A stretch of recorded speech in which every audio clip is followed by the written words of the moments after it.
Alright, I'm going to do something different today, and today I'm just kind of going over my mom's 2001 Ford Crown Victoria.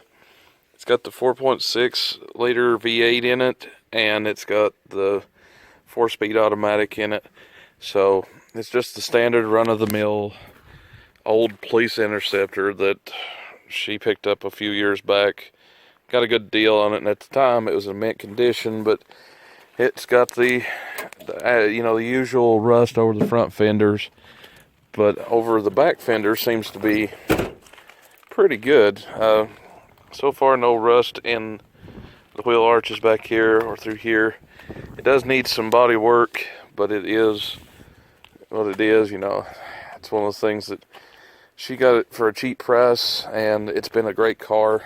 It's got 230,000 miles now. So for the mileage, I don't think it's in bad shape for given what the car was used for initially, and now it's just literally a little old lady driving it to church.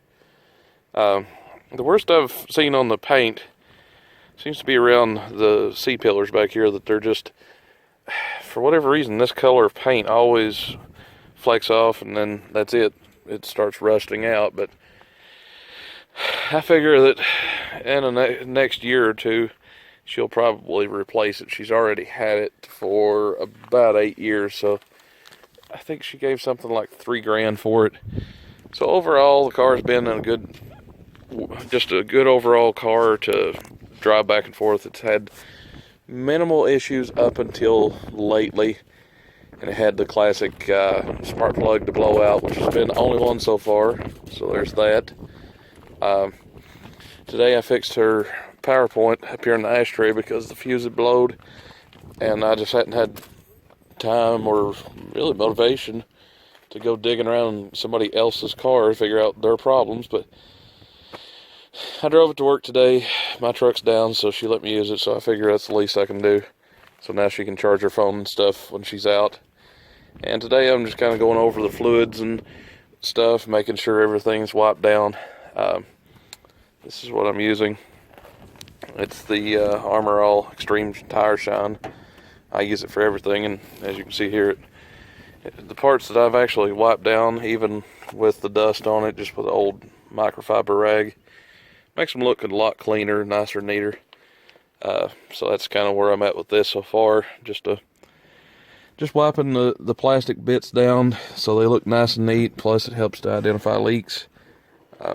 Speaking of the spark plug that blew out, it was the number 8 spark plug on the back here, and I wasn't about to dig into my stuff and fight with it, so I took it to a local mechanic that I really trust. He's been a great guy.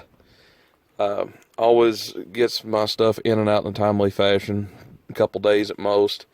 And I think he charged something like $70 for actually put a new plug in and fixed the helicoil setup for $70. So I couldn't have put my time and effort into it for that price. So that's where we're sitting with that.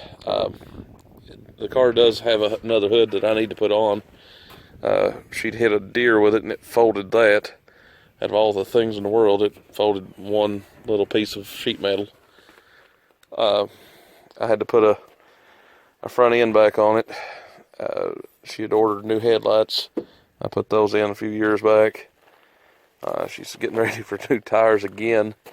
But overall, it's been a great car. I mean, for the price she paid, she's so far had to put like a battery in it.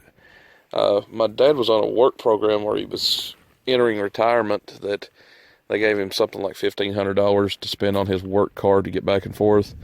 So they allotted that money to this car, and it put new tires on it, the transmission fluid flush and feel. I think they checked supposed to change the differential grease, and they put new brakes all the way around, new air filter, fuel filter. The shop that we took it to was less than stellar, but even with that nice bump of maintenance, the car has performed exceptionally well. So another one of those things that a lot of people hate Fords, that they're junky, that they run out of this or that they're always an issue for whatever reason. there's some people you just can't please, but this thing it's had good service life, given that I know for a fact at least once it went 10,000 miles between oil changes. Not my fault.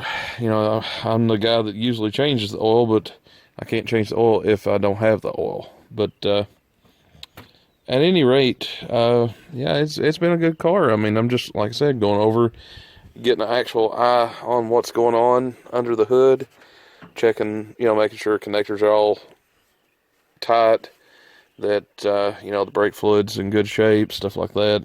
Check the coolant, it is a little bit low. Like I said, just giving it a good once over, making sure that, you know, things are up to par.